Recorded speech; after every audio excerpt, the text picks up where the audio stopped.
Noong isang linggo, mga 4-5 araw na nakakaraan, ay natalo ang Pilipinas sa boto na 142-49 at hindi nila nagkuha ang non-permanent seat sa United Nations Security Council at ang nanalo, ang Kyrgyzstan. Ano ang implikasyon nito sa ating international diplomacy at sa katatayuan ng Pilipinas sa pangdaigdigang pamumulitika? Ito si Attorney Mike Operario, pag-usapan natin yan. At sa boto nga na 142 versus 49, natalo po ang Pilipinas na bigo na kunin ang isang non-permanent seat sa United Nations para sa termino na mag-uumpisa sana sa 2027 para sa term na 2 taon. At matatandaan na bago nagkaroon ng ganitong botohan ay nag-donate pa ang Pilipinas ng $10 milyong sa World Health Organization at sasabihin nila wala itong kaugnayan sa ating posisyon doon sa laban sa non-permanent seat sa United Nations Security Council. But of course, we know otherwise. Ano ba? Bakit tayo kahit na hirap ang Pilipinas, nagdo-donate pa tayo ng $10 milyong sa World Health Organization? This is part of our charming the United Nations at yung mga kaalyadong mga bansa dito para bumoto para sa atin. At meron nga inilaan ang Pilipinas ng 20 milyong piso mahigit bilang campaign fund para pabanguhin ang ating pangalan para makuha nga natin itong non-permanent seat na ito. Pero ang tumalo sa atin, Kyrgyzstan, mayroon lamang population about 7.3 million. Mas maliit na bansa sa atin in terms of economy, population, and history or political history. Kasi po dati lamang itong bahagi ng USSR na nag-break up sometime in 1990s. Ano? Now, ang implikasyon po nito para sa atin, I think, is very clear. This is a global political rebuke, an international rebuke of the Philippines, na mas pipiliin nila ang isang bansa na kagaya ng Kyrgyzstan kesa sa Pilipinas, na mas matagal ng bahagi ng United Nations. Bakit gagawin yan ng mga bansa na kaanib sa United Nations? Sapagkat hindi sila naniniwala sa Pilipinas. Yan ang simpleng sagot. Sa tingin ba ninyo, hindi nila alam ang level ng korupsyon na nangyayari dito sa ating bansa? Ang ating pag-disrespect sa ating konstitusyon at sa ating mga batas. Sa palagay ninyo, hindi dumadating sa kanila ang mga balita na ang ating presidente ay involved sa droga, sa mga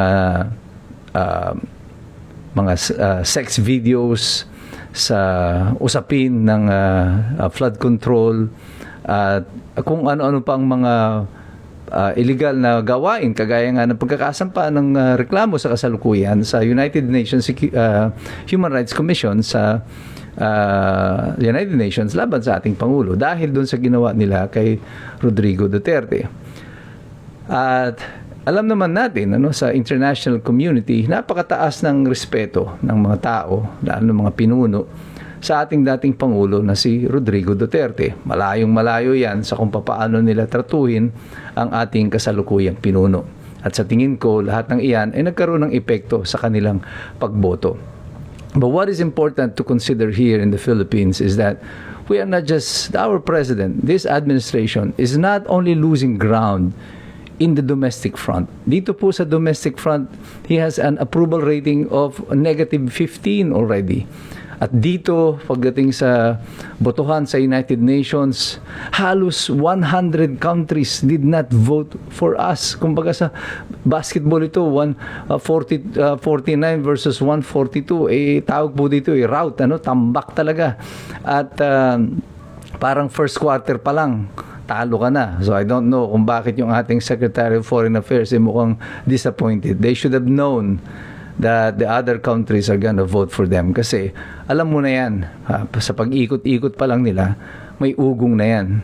Pero unless siguro, wala silang kinamalayan, wala silang kaalam-alam sa international diplomacy, and they didn't know that the buzz o yung usapin sa international community is that they are not gonna vote for the Philippines. And now that the vote is out, it is very clear. The domestic front is voting against the president. The international front is voting against the Philippines. This has both political and economic implications. Ibig sabihin nito, kasi pati sa international front, walang tiwala sa atin ng ating mga karatig na bansa. At aasahan mo na pati ang mga investors ay wala rin kaparehong pagtitiwala sa atin. That's how it is, and that's how it goes. Sa domestic front, ito, yung negative 15 rating niya, lalong talagang malinaw na indikasyon na wala na ang tiwala ng taong bayan sa kanya. That's why this government is really hell-bent in doing everything it can to prevent any opposition sa pagtakbo sa 2028. Yeah, that's why they're gonna do everything, and they're doing it now, para mapigilan ang pagtakbo ni Sara Duterte sa presidency in 2028. But I think sa ganitong sistema ng kaguluhan, especially with what is happening in the Senate, na sila rin ang may dala, lalong lumalabo ang pananaw at ang tiwala sa atin ng mga foreign investors. At asahan ninyo sa mga darating pa na mga buwan o mga linggo, the dollar is gonna take a hit, the local economy is going to take a hit, international investment is going to take a hit, tourism is gonna take a hit. Lahat yan ay tatamaan na muli ng dahil sa mga sitwasyon na to. At yan ang implikasyon ng nangyari na ito na butuhan sa United Nations Security Council. Pero tayong lahat, bagamat ganito ang nangyayari sa ating bansa, remain steadfast. Manatili po kayo sa inyong pananampalataya, sa inyong panalangin, na matatapos din po ang lahat ng bangungot na ito. This nightmare will end soon. At sa gabay po ng ating Panginoon ay magkakaroon ng katugunan lahat ng ating mga panalangin. Magtatapos din lahat ang kahibangan na ito na nangyayari sa ating bansa. Pero tayong lahat ng mga mananampalataya, kayong lahat ng mga iskumbro, magpatuloy lamang po kayo sa inyong mga ginagawa. Patuloy kayong magmasid, patuloy kayong makialam, at patuloy kayong magsipag-aral sapagkat mahirap makialam ang taong walang alam. God bless you. God bless us all. Mabuhay ang Republika ng Pilipinas.